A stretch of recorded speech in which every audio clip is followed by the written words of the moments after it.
Broadcasting live from the Haunted Ridge on the plain of Innistrad, this is Tap Tap Concede. Welcome everybody to Tap Tap Concede. My name is Graham. Joining me is Nelson. Hey there. And Cameron. Hi. And today we are talking about some of the previews from the rapidly progressing Innistrad Midnight Hunt preview week. It used to be a whole season, but now there's just too much stuff. And you can get some of that stuff at our sponsor, cardkingdom.com. Go to cardkingdom.com/LRR. That lets them know that we sent you. And we do that because they're great and they have good prices and very fast shipping, to the point that I just ordered a bunch of cards for a commander deck that I'm playing on the Friday Night Paper Fight tonight on day of recording, because we're recording on Friday the 3rd of September, and I ordered them on Monday, and they are here. Nice. Wow. Yeah. That's fantastic. Yeah, they're packaged in little cardboard boxes. Actually, they have a note that's like, because of the pandemic, they aren't able to get their normal sort of like clamshell plastic cases, and they're very apologetic about it. And they're like, please leave us, your thoughts in this survey or whatever. And I did, and I went to the survey immediately and said, these boxes are great. Yeah, I have so many little 10 card cases from Card Kingdom, and I feel terrible. I'm like, what do I do with them all? I bought cards from YJ on Monday, but I can remember thinking like, oh, I guess I have to do this. Like, anything I don't find here, like I'll just have to play some different cards instead, because I don't have enough time to get cards from somewhere else like Card Kingdom. But clearly I was wrong. Mm-hmm. So next time I'll just think, there's still time. Don't forget to ask Card Kingdom for a button, and they'll give you a little button. And I believe it still is Nelson's favorite, lines in front, party in the back. Yes, I like that one very much. Ask for 2 of them. One more piece of housekeeping before we start talking about Innistrad Midnight Hunt preview cards, which is, of course, Innistrad Midnight Hunt, the PPR. Yes. Hey!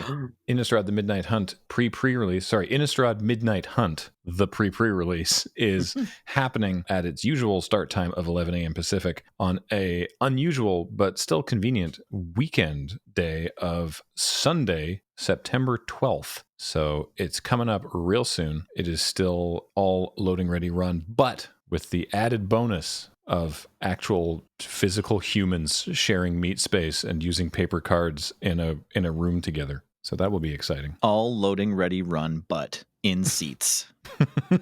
All loading ready run will get butts and seats. There we go. We got it. You know who pays for those seats? Our patrons over at patreon.com/loading ready run. And we really appreciate it, because otherwise we'd be like milk crating it. And, without you, we might not have sleeves. And there's a bunch of double-sided cards in this set. So thank you for that. For some reason, when you said we wouldn't have sleeves, I was imagining you were talking about clothing. Oh, yeah, that too. Yeah. All our shirts, sleeveless. We're all sharing one napkin that's wrapped around Dobby, and we just have to take turns wearing the tunic so that we can appear on camera. The camera's being run by a crank. The internet is just me and Beej taking turns on a treadmill to keep it going, to push the information down the series of tubes. Oh my goodness. So yeah, as part of the slow return to what pre-releases looked like in the before times, we'll be, there's more information on that later, but obviously everything will be done safely and with all appropriate precautions. Boy, I can't wait to actually be able to use control magic effects again. My Gaunty's been looking at me longingly. Today, however, we are in the thick of previews for Innistrad Midnight Hunt, and there's some very cool looking stuff. Let's sort of talk first of all about the mechanics, and then we can talk about individual other cards. Speaking of mechanics, I'll use that as an opportunity to talk about cards. So first I'll talk about Arlen. We have a new Arlen. Oh, yay. Arlen the Pax Hope, legendary planeswalker Arlen, with a very fancy looking, the showcase frame, the sort of Harvest Festival. It's called the Harvest Tide. Real quick lore update. Possibly because they trapped Emrakul in the moon, or possibly that's just what's happening with the moon on Innistrad anyway. Something's wrong with the moon, and the nights are lasting way too long. And the humans are like, all right, we need to have our Harvest Tide Festival to try and appease the moon, I guess, to make it not be trying to kill us, because humans don't do well at nighttime on Innistrad for a variety of werewolf and vampire related reasons. So that's what's going on. That's why the showcase card frame is all fancy looking and sort of like autumn colors and stuff. And then the dark side is all withered and creepy. It's really cool looking. Anyway, Arlen, 2 red green for a 4 loyalty planeswalker with Daybound. What does that mean, Graham? I'm glad you asked. So this is a codification of the werewolf mechanic from the previous Innistrad sets, and it's just a way to let them put more rules text on werewolves, essentially. Well, there is actually a subtle difference with the way that they've changed the rules for day and night. So Daybound basically reads the same as if a player casts 2 spells in a turn, then transform this card. But instead of it being all individual card by card, the way that it was in previous Innistrad sets, where like depending on exactly how it worked out, you could have some cards that were humans and some cards that were their werewolf side or whatever. This is now the game tracks, whether it's day or night. So at the beginning of the game, it is neither day nor night, which is a freaky thought in and of itself. We all start in the blind eternities. Yeah. And then as soon as one of these things happens, as soon as something in the game makes that happen, then it becomes tracked as either day or night. And so in Arlen's case, it's the previous werewolf clause, which is now the daybound thing, which is if a player casts 2 spells, then if a player casts no spells in a turn, then you transform to then it becomes night, and then you can transform Arlen. And then the transformed side has Nightbound, which is the opposite thing, which is if a player casts 2 spells in a turn, then it becomes day. What's different here about the game tracking day versus night rather than the individual cards is it means that if it's night, if you've done the thing and it becomes night and the game is like, yes, it is nighttime, then because they have a little reminder token, a day-night reminder token that they've shown, and the night one says, I don't recall the exact wording actually because I don't have the token in front of me, but it basically says like, your werewolves come in transformed. Like, wow. So everything in the game, like the day or night is consistent. So if it's nighttime and you play a human werewolf, it will come in on its night side if the game is night. It's actually not subtle. Like that's a pretty big deal mechanics wise. Yeah. Mm-hmm. Like this is different from it's the same flavor obviously as the previous werewolves, and it even uses a similar mechanic, but the fact that you can cast any of these werewolves and get the backside, which is usually like from the previous Innistrads, at least like they're usually more powerful. Like it's a bump up for what you get out of your mana. So yeah, that's exciting and different. Yeah, because it does actually change technically how those previous werewolves like sort of worked. I mean, it doesn't actually change anything about their text, though I assume they'll be oracled to sort of daybound or nightbound or whatever. But it does mean that they get the benefit of this new change. I wonder about that. I don't know. I would bet the other side and say that the old werewolves will stay the same. Actually, if we're guessing. True, but I mean, they still get to like if the game says that it's night, they still get to enter on their transformed side. Okay. Well, because the token. Hang on, now I need to look it up. You mean like previous werewolves from like Eldritch Moon and Shadows over Innistrad and stuff? Yeah. And original Innistrad, they're going to be able to enter on the far side because currently the way those work is like they always entered on the front side, and then they needed to like become night in order to flip, even if it was already night. Like you can play a Reckless Waif, somebody casts no spells, it flips, and then on your turn you cast another Reckless Waif. It doesn't come down as a 3/2, it comes down as a 1/1, and then someone has to play no spells again. Hang on, I figured it out. Okay. So they very carefully worded this in a way that makes me think that you are correct and that they probably won't oracle the older werewolves. Like it'd be cool if they did. Well, so the night token says, as it becomes night, transform all daybound permanents. All right. Permanents enter the battlefield nightbound. Right. So it's not all your humans or your werewolves or whatever enter transformed or whatever. It's if they enter nightbound. So that only affects if a card actually says literally nightbound on it. Even though the reminder text for nightbound is exactly the same as the previous werewolf clause. Yeah. If it doesn't actually say nightbound, then that doesn't do it. Right. So that does only affect the new werewolves that actually use daybound and nightbound. It's cool and it's more flavorful, and it's neat that they gave us a version 2 of a mechanic. Like that doesn't happen terribly. I guess lots of mechanics are similar to other mechanics, but this one's really like, okay, we're redoing this mechanic. It's clearly the same one that you're familiar with. Yeah. So let me read the rest of Arlen. So like I said, 2 red-green for a 4 loyalty planeswalker with daybound. +1, until your next turn, you may cast creature spells as though they had flash, and each creature you control enters the battlefield with an additional +1/+1 counter on it. And then -3, create 2/2 green wolf creature tokens, which is very cool. And then, like I said, daybound. So Arlen can transform into Arlen, the Moon's Fury, which is also a 4 loyalty walker with nightbound. +2, add red-green to your mana pool. And 0, until end of turn, Arlen, the Moon's Fury becomes a 5/5 werewolf creature with trample, indestructible, and haste. Okay. So that's very cool. I think that's pretty powerful, honestly. Like, worst case scenario, I think playing Arlen down -3 and making 2 wolves is not bad. And then if you can transform her, I believe when you transform the loyalty, loyalty doesn't get retained, right? She would transform into the Arlen the Moon's Fury with the 4 loyalty now. No. Loyalty, yeah, counters, enchantments, equipment, all just hang around on permanents as they transform, unless they're specifically those. The ones that exile and come back? Okay. Exactly, yeah. All right. Well, still cool. Still cool. Yeah. I mean, you're still going to be able to use either of the Nightbound abilities, no matter how many loyalty are on her, right? Because it's a 0 and a +2. I think it's nice that there's a planeswalker other than Gideon that gets to turn into some giant indestructible creature to attack. So that's nice. Sarkhan also becomes a dragon a lot. Sarkhan becomes a dragon a lot. That's true. Yeah.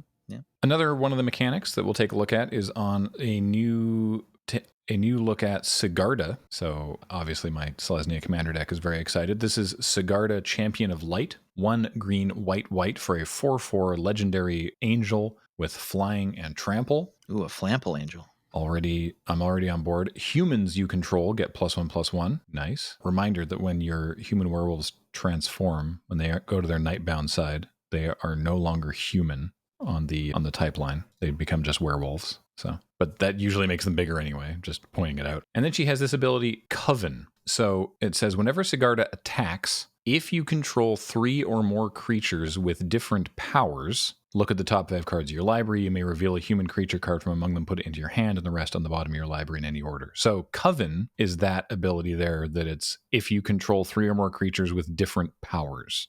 We've got an ability word here. It's going to remind you every time, probably. Yeah. Let me see if I can find another creature with Coven. I swear they showed one off, but I can't immediately see another one. But yeah, that's what Coven does. I don't know. Oh, no, here we go. Here's one. Candlelit Cavalry. This is a common. So 4 and a green for a 5/5 human knight. So that's all it does. But then, Coven, at the beginning of combat on your turn, if you control 3 or more creatures with different powers, Candlelit Cavalry gains trample until end of turn. I don't love this ability, if I'm honest. I mean, it feels very, this is for limited, just like little bit of extra, skill testing words on cards to like make your games a little bit more interesting if you can pull off Coven. Even, Sigarda, I mean, I think she might be a constructed card because she's a 4/4 flying trample that pumps some of your other creatures. Right. How relevant the Coven ability is going to be in games of Standard, I'm not sure. But yeah, well, I mean, maybe we'll get to see one that's like, oh yeah, you want to try and make that work. But yeah, certainly the Candlelit Cavalry seems to me kind of like the kind of creature where you're like, okay, this is obviously for limited and sometimes will matter. But yeah, weird ability. 3 different powers. Mm-hmm. I mean, I guess we'll find out, but I don't know how reliable that's going to be. I mean, having 3 different creatures in play in a game of limited is already, you sort of feel like you're ahead. Yeah, sometimes, yeah. Yeah. All right. I wonder if that indicates that limited, they expect there to be board stalls. And a Coven can present like a way through them. Right. That's a good point. Possibly. Yeah. We already talked about how Flashback is back and now on gold cards. So that's cool. They showed off. Let's take a look at Galvanic Iteration. Blue, red for an instant. When you cast your next instant or sorcery spell this turn, copy that spell. You may choose new targets for the copy. Ooh. And flashback for 1 blue, red. So that seems nice. I quite liked the copy spell in Strixhaven, which was the first time that I ever liked spells like that. Yeah, this is like a Magecraft, I don't know, wet dream, I suppose. Like there's probably some cool, I don't know, blue-red aggro deck maybe. Yeah. I'm not sure which Magecraft cards like it the most, because like the better Magecraft attackers are white, but I mean, probably there's a Strixhaven card or two that's happy to see this. And certainly a commander deck or two. Yeah. Traditionally, the effects like this have not really been worth a card in terms of limited. But this card is rare, so that either means that it's very powerful and I'm just sort of not really seeing it, or again, I'm talking about limited specifically, or that they're just trying to make it so there's not that many flying around in limited. Because again, the one in Strixhaven was common, but that set was all about casting powerful spells. I imagine that this is rare because it is powerful in constructed. I think even that one from Strixhaven, like it was just blue-red, your next spell gets copied. Yeah. Or 2. It was 2, is it? Yeah. Or whatever that combination of colors is, yes. Prismari. But yeah. Anyways, in that set you would get like 2 sets of Magecraft triggers, right? Because your Magecraft would trigger every time you copy a spell. So it's like in that set specifically, like you're saying, like because it was about casting spells, it was a bit more valuable. And it still was a very late pick in draft. Like you just decided to play one or not, but you usually didn't have to spend a pick to get it. Mm-hmm. Well, I mean, in Limited, we are looking at a reprint of Thermo Alchemist. Yeah, there might be a blue-red spells deck that really wants this. Yeah. I mean, you don't want many of them, but maybe getting a little extra mileage out of whatever the Scorch equivalent in this set turns out to be would be fine. I mean, I would have played this in first Innistrad with Burning Vengeance.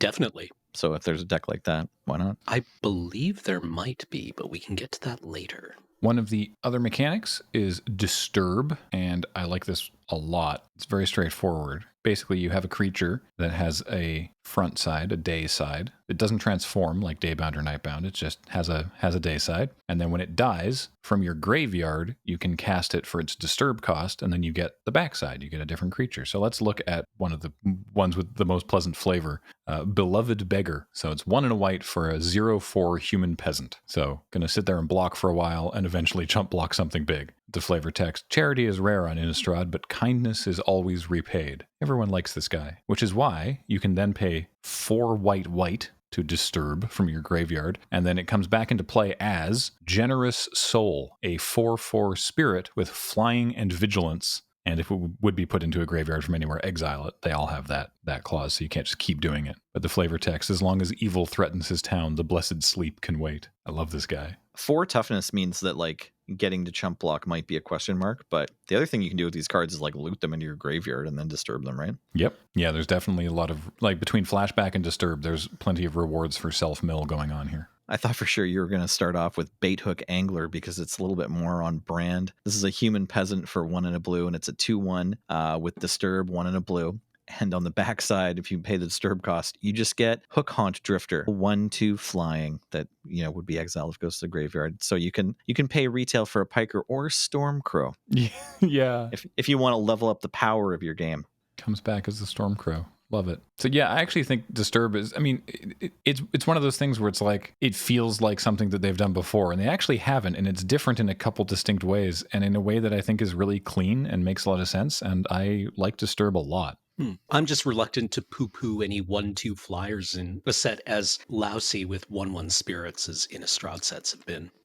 For sure. Yeah. I mean, I will never stop poo-pooing 1/2 flyers, but if there's lingering souls and their ilk running around, certainly this is their time to shine. I agree. And it's 2 creatures for 1 card, so this could be a perfectly fine pickup. Well, you mentioned Burning Vengeance. I'm going to talk about a specific card, not a mechanic anymore. Have you seen what has already been nicknamed Birding Vengeance? I have. I'm very excited by it. Yeah. So it's called Ominous Roost. It's an enchantment for 2 and a blue. When Ominous Roost enters the battlefield, or whenever you cast a spell from your graveyard, create a 1/1 blue bird creature token with flying that also says this creature can block only creatures with flying. Okay, yeah, that does seem to be like the new Burning Vengeance or Birding Vengeance, right? Like, also, the art on this card's fantastic. I really like that it makes one when it ETBs. Yes. It's also worth noting that in comparison to something like Embalm or Eternalize, I'm thinking of this because of Amonkhet Remastered was just on Arena, which are abilities and can't be countered by cards that counter spells, which is most counters. Disturb is casting the card. The Disturb cost reminder text says you may cast this card from your graveyard transformed for its Disturb cost. So that means you can counter it with more traditional counters. Also, it means that for Ominous Roost, you are casting a card from your graveyard. So that was obviously done very carefully. Neat. And I guess, so when you cast it, you'll put the backside on the stack. I believe that, I guess. I don't know. Well, we'll have to read the FAQ, but if the, sometimes reminder text does trick us, it's just so they can fit it on the card and give you basically the idea. But if the reminder text is to be believed there, then, you'll pay some mana and then you'll put, your Generous Soul right on the stack. So there probably isn't a, what's it called, power leak or whatever in the set, but anything that cares about a CMC, like counter target spell with CMC X or less is always going to hit these. Yeah. Sorry, I mean mana value. There's one more mechanic, which I forgot about briefly. I guess it's a mechanic. Mechanic. It's called Decayed. Let's take a look at a new Gisa. We have Gisa, Glorious Resurrector, who just looks like she's having an absolute blast. Yep. And good for her. 2 black for a 4/4 legendary human wizard. If a creature an opponent controls would die, exile it instead. So this puts me in mind of the Draugr Necromancer from Kaldheim. Oh, yeah. It's a 4/4 for 4 with that same first line of text. But Gisa says, at the beginning of your upkeep, put all creature cards exiled with Gisa onto the battlefield under your control. Holy moly. They gain Decayed. So what Decayed means is a creature with Decayed can't block, and when it attacks, sacrifice it at the end of combat. So they're very fragile. Now, in Gisa's case, maybe that was a bad example, because Gisa's case is actually stealing your creatures out of your graveyard and doing that. But there's a couple cards that they've shown so far that make zombie tokens, and it looks like all the zombie tokens in Innistrad this time around have Decayed. I don't imagine that maybe they have. It would just be confusing if there were some that did ones and some that didn't, but I believe all the zombies in the set, at least all the ones we've seen so far, have Decayed. So they're 2/2 zombies that can't block and you get 1 attack. Yeah, like there is a necromancer, a legendary version of a Theomancer, basically. Oh, yeah. Jadar, Ghoul Caller of Nephalia. Mm-hmm. What's he read? At the beginning of your end step, if you control no creatures with Decayed, create a 2/2 black zombie creature token with Decayed. So Ophiamancer, if you remember, was a few years ago now, but made a snake token, but she made it at the end of every turn, or at the beginning of every turn. Yeah, every upkeep if you don't have a snake. Right. So yeah, this is definitely a callback. Only a 2-drop here, and adds up to the same amount of power, but the 2 power is like the part that you get to cash back in, so that's exciting. Doesn't have death touch, obviously, and can't block, but still. Yeah, but it means there's literally no downside to just windmilling your zombie into the red zone. Right. Yeah, you can still put the clamp on the zombie and then attack. Oh, the clamp. Well, yeah, the clamp and Ophiamancer are best friends, as right. Cameron didn't mention, but has shown off on stream before, I think. Clamp that snack. Yeah. Also, we're seeing a different showcase version of Jadar than the Harvest Tide showcase we saw in Arlen, and this appears to be the same kind of cool black and white treatment that we're getting in the basic land zone we already talked about. Yeah. Yeah, so that's neat. I didn't know they were going to do that for some spells as well. That's very exciting. Yeah, there's one of those we've seen for Sigarda as well. So there's 2 different. Lots of booster fun going on. Booster fun. Or, as store owners refer to it, migraine headaches. Confusion. Yeah. Just going back to Gisa, she's been wearing that same wedding dress for 10 years now. The zombies aren't the only thing decaying. Yeah, that started off as a white dress. Right. I'm just thinking that nobody on Innistrad looks like they're enjoying life as much as Gisa is, right? Like, yeah. I can't even think of another magic card that's having as much fun. Maybe that looks like some of the pictures of the Great Pyromancer from Dominaria. Possibly, but like Gisa just looks like, moisturized, relaxed in her lane. Mm-hmm. Yep, absolutely. She's got a shovel in one hand, a cleaver in the other, and what appears to be a bag of hands tucked under her arm. I know, right? Like, we all love the art of Liliana riding an interlocking throne of zombies. Yeah. But like, Gisa isn't even a planeswalker, and she's kind of there. Yeah, it's true. Shout out to the OG.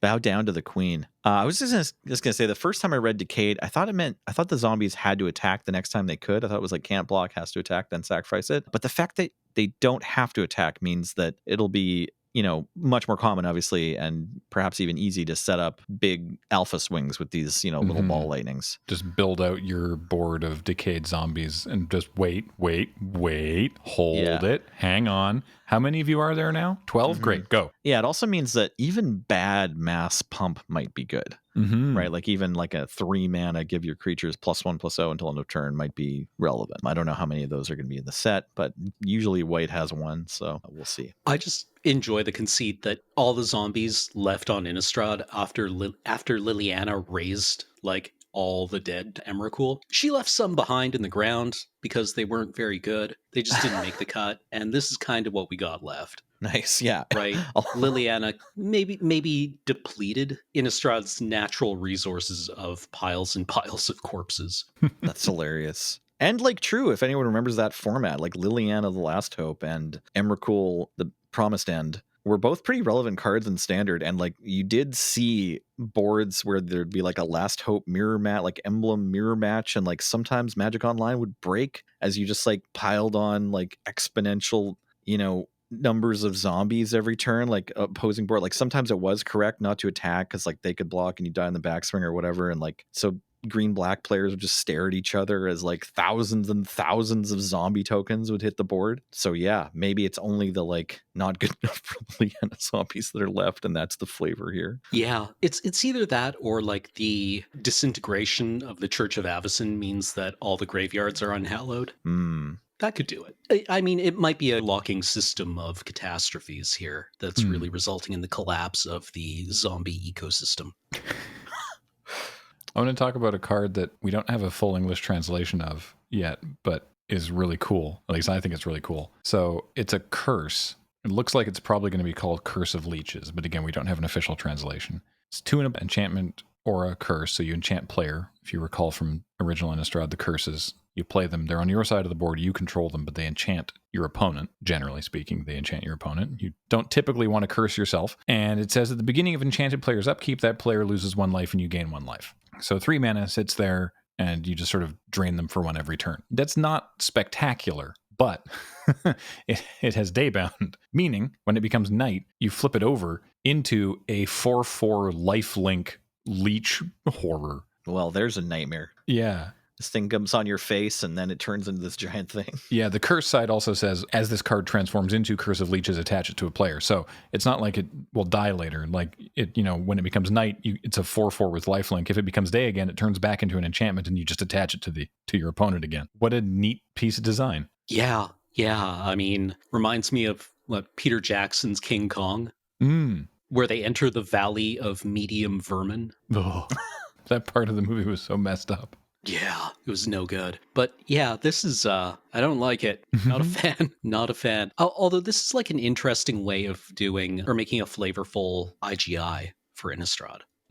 Yes, the old ill-gotten inheritance. Yeah. I like that they made it rare. Ill-gotten inheritance was like a frustration for a lot of players, I think. Yeah. I mean, yeah, Ill-Gotten Inheritance was a very good limited card and frankly awful to play and awful to play against in paper.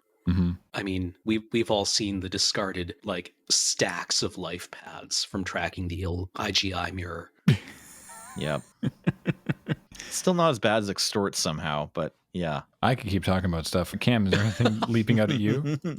Well, we did talk about the Birding Vengeance, which I really wanted to talk about. We talked about Jadar. We talked about Gisa. We talked about... Oh, one thing I just wanted to shout out, Unruly Mob. Hey, they've been here the whole time. Still here. Still mad. Not going anywhere. Still got love for the streets. Yeah. And with this new Decayed mechanic, looking like maybe going to be the best Unruly Mob they've ever been. Yeah, no kidding.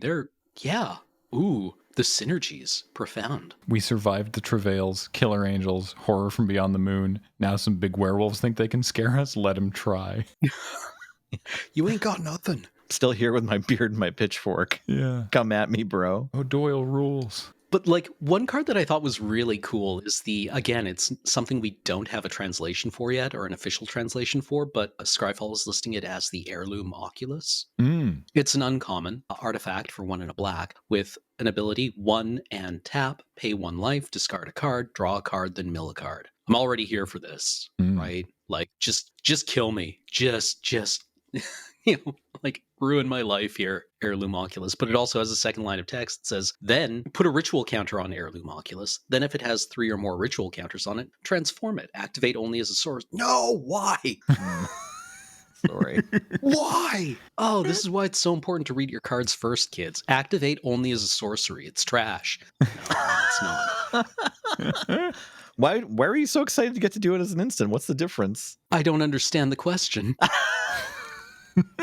Cameron, thought you weren't a blue-black player that needs to keep all your mana up all the time anymore, and I thought you were an aristocrats player who just wants to sacrifice their whole team on their own turn. Well, I mean, I do, but sometimes you want to do it on your opponent's turn too, and bring in like a 4/4 flying blocker at instant speed with onboard tricks, because this transforms into a 4/4 flyer with the ability 2 and a black. Exile target creature card from a graveyard. Put a +1/+1 counter on Ancestral Demon. Oh, a graveyard. A graveyard. Ooh, get their disturb creatures out of there. Yeah, this is like Yeah. Diet Scoos. When I first looked at this, I was like, this is a lot of words and probably not that good. But now I'm remembering now that milling yourself is awesome. And yeah, exiling their stuff is pretty great. So maybe it's worth the 3 times rummaging over 3 turns and the 3 life you have to pay. Yeah, and you can activate it the turn it comes into play because it's not a creature, so you can pay it for 2 and activate it that turn. And rummaging's gonna be better in this set for the same reason that milling yourself is good. So yeah, no, maybe this is good. The name's probably mirror, right? Like, why are they going with Oculus? Like, it's a picture of a big mirror. Scryfall likes to get fancy with their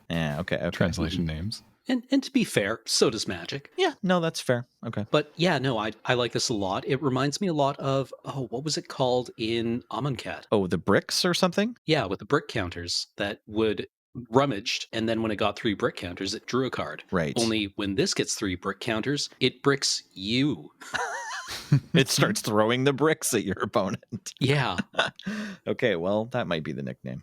And that got play, and Amonkhet was like a notoriously fast format. Yeah, absolutely. I'm not sure if it's going to be like a huge standout, but I wouldn't mind talking about Can't Stay Away. Someone shouted out Fred Penner on Twitter. What was it, James? Or someone shouted them out. But this is a sorcery with a picture of a bunch of cats, including one ghost cat. My daughter's been a ghost cat all week for some reason. I don't know why. But yeah, they're all sharing a meal together, including the ghost cat. For a black and a white mana sorcery, return target creature card with mana value 3 or less from your graveyard to the battlefield. It gains, if this would die, exile it instead, and has flashback for 3 generic and a white and a black. So kind of like, kitty cat version of Unburial Rites, where you get to reanimate 2 creatures. It does remove those creatures, it exiles the creatures, but the fact that you can get, like a 3 or less for 2, that pretty cheap, 2 color but reminiscent effect of Claim to Fame, or that good one with cycling for 1 Unearth. I think that's right. Yeah. Mm-hmm. Yeah, so probably a pretty hot card for limited, and possibly there'll be something there for constructed as well. And certainly a very adorable picture. Yeah. No,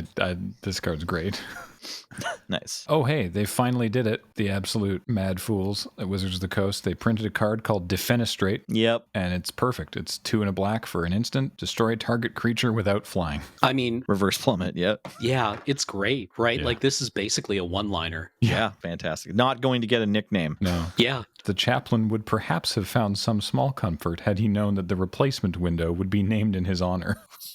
This is the where the chaplain got owned memorial window. Yeah. Just a comedy masterpiece, while also being horrific. All right, let's look at the last 2 big mythics as well before we move on. Enduring Angel, 2 white for a 3/3 angel with flying, double strike, and you have hexproof. So, okay, yeah, that seems pretty all right. Then there's this weird ability. If your life total would be reduced to 0 or less, instead, transform Enduring Angel and your life total becomes 3. Then if Enduring Angel didn't transform this way, you lose the game. Which I think we talked about. I think this was not on, because this wasn't spoiled yet, so it can't have been on last episode. But I think we talked about this, that it was like, if they reduce you to 0 and that ability goes on the stack and then they kill the angel in response, then it doesn't work and you lose the game. No, this is a replacement ability. Although there might have been some other card we talked about like that. So this doesn't use the stack. So why is the then if it didn't transform? Why does that exist? I read a tweet by a clever player or judge, I'm not sure, both. It's just, if you make a copy of this and it didn't have that clause, now your life total is just going to be 3 forever. Unless they have to kill the copy first, right? Like if you have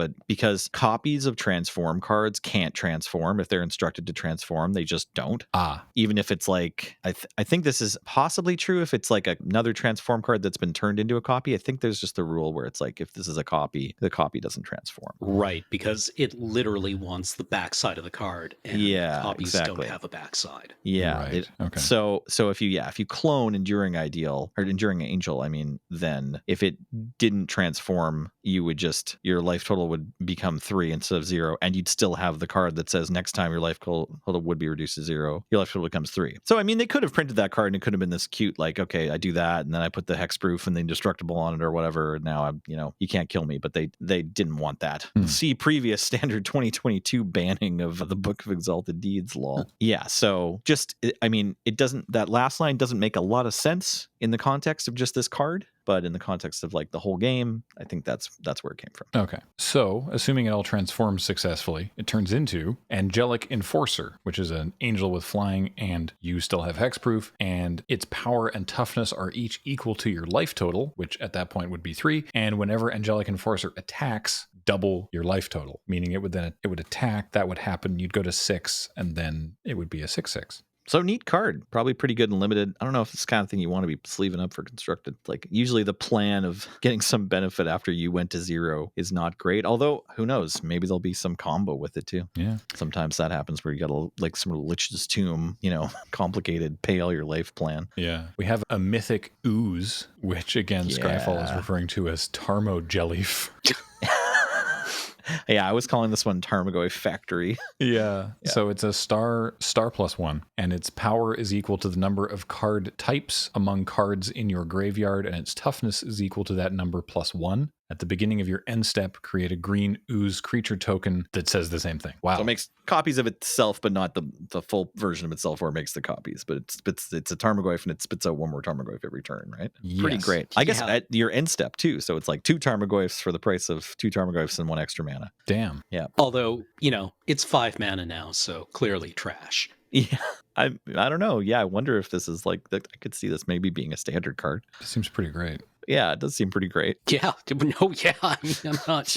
I was being facetious. Well, I mean, honestly, you said it's 5 mana, so clearly trash. Like that is also true, right? Like it's also totally fair. I mean, I think I can file this pretty safely under commander stuff. Yeah, I mean, it might be. It's like kind of a cool reanimator target because it's usually 2 bodies. It looks like it could fit. When we're in Innistrad, I always think like, okay, are we going to be reanimating a Thragtusk of some kind? Because that's like not super uncommon. It was a pretty classic play pattern, like back in first Innistrad, and then second Innistrad, it also went like we played a lot of green black and it got pretty grindy. So maybe just like having wars with these things, I wouldn't be surprised if it was going to be happening in the next couple months. But yeah, I want to immediately give a submission for the nickname of Yo Dog, and then I'm sure you can hear the rest in your head. Mm-hmm. I heard you. We have a couple more actually. As we are recording, our friend Olivia got her preview card, so let's talk about that. The Celestus is a 3-mana legendary artifact. This is sort of key to the whole Harvesttide thing. So bear with me while I say the words night and day a lot. If it's neither day nor night, it becomes day as the Celestus enters the battlefield. Tap to add 1 mana of any color. Cool. 3 and tap. If it's night, it becomes day. Otherwise, it becomes night. Activate only as a sorcery. So you have complete control over whether it's night or day. Whenever day becomes night or night becomes day, you gain 1 life. You may draw a card. If you do, discard a card. So if you don't care about night and day shenanigans, you can like the guy from Truman Show, you can just keep flipping the sun on and off to gain a life and loot for 3 mana at sorcery speed, if that's all you care about. But I feel like being able to control whether it's day or night, again, only at sorcery speed, but will be pretty powerful. Agreed. I just love the flavor of this card.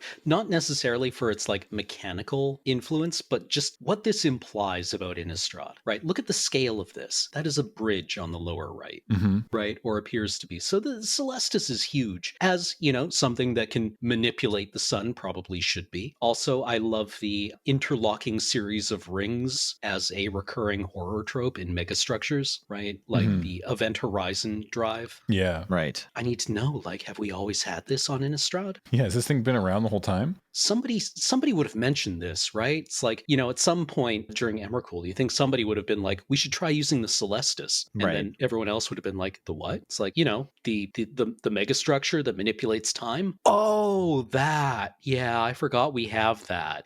We never use it, so I forgot it existed, right? It's like having a pressure cooker in the back of your cabinet, right? Something that seems handy and you bought with good intentions, but is honestly just kind of a pain to use. Yeah, I'm wondering, if we were talking about the lore earlier about how nights keep getting longer and longer, has no one thought to just flip this thing? Yeah, I'm assuming what this is that somebody has made this because it's built in a ruin. Right. So this is probably humanity's last ditch hope to use an engineering solution to an ecological problem. Ah, yes. We just pour enough iron into the sea. We'll build a thing that manipulates the sun, and that will re-regulate the day-night pattern. It'll be fine. It'll be fine. It's going to be fine. All we have to do is pull all the carbon out of the atmosphere with these huge machines we're going to build. Will it work? Oh. How could it fail? I'm going to need $1 billion. Yeah, exactly. They've also printed new Tango lands. Right. We should talk about that. So we're just ceding that fight, huh? We're just giving up on that one. Yep. Yeah, fine. I'm incensed that anyone even still remembered that they were calling them Tango lands, but they're not exactly. They aren't the same. Like this isn't a completion of a cycle or anything, right? Like this is a different thing that just also has the number 2 on it. Is it? Enters the battlefield tapped unless you control 2 or more other lands. Is that sorry? Which set did those come out in? I'm old. Like which set are you comparing them to? Are you comparing them to Seachrome Coast? I'm gonna do a quick search, just a second. Because so Deserted Beach enters tapped unless you control 2 or more other lands. Oh no, you're right. This is a unique wording. Yeah, Seachrome Coast enters untapped unless you control 2 or more other lands. So they're like fast lands. No, I was thinking of a different cycle. Yeah, no, the Tango lands from Zendikar. But those ones count basics, don't they? The Battle for Zendikar lands, don't they? They actually want you to have basic lands, don't they? I can't remember what those ones are called. From Kaladesh, Okay. like Botanical Sanctum, enters the battlefield tapped unless you control 2 or fewer other lands. Right. Yeah, which is the same as the ones from like Scars of Mirrodin. Yes, exactly. Yeah, so that whole cycle's been completed, and I think we usually refer to as fast lands. Right. So the ones I was thinking of Okay. from Battle for Zendikar, Prairie Stream, Sunken Hollows, Smoldering Marsh, Cinderglade, and Canopy Vista say they enter the battlefield unless you control 2 or more basic lands. Right. Right. And those also have the land types. Yes. Right. So this is a completely new thing. Yeah. All right. Thank Christ, no one will be calling these Tango lands. Glad we got through it. I'm fine with slow lands. I don't know if that's been used yet. It's also pretty similar to Fabled Passage. So if we want to work that in, I don't know. But Fabled Passage wants 3 other lands. These only need 2 other lands. Yeah, maybe we'll just call them Midnight Lands or something. Yeah. So on turn 1 or 2, these will come in tapped. Otherwise, they don't. Yeah, pretty great duel. Yeah. Right? You know? Then there's 5 of them in white, blue, black, red, white, red, green, and blue, black. Yeah. And I don't know. This seems like a fantastic duel. Yeah.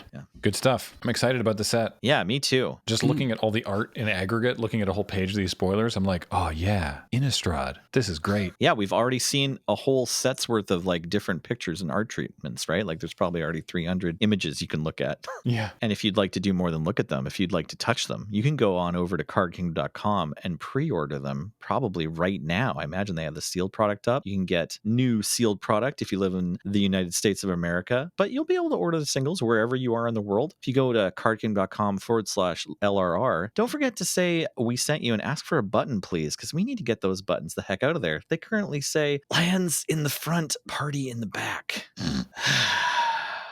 And it's always a party over on our Patreon at patreon.com/loadingreadyrun, because that's how we make all this stuff. And we really appreciate your support in doing so. So that's going to do it for this episode. We'll be back to talk more about Innistrad at some point. Next week might be a Crack-a-Pack episode or something. We're not entirely sure. You know, it's going to be good. Tune in for it. Until then, I have been Graham, joined by Nelson. Yeah. And Cameron. Hi.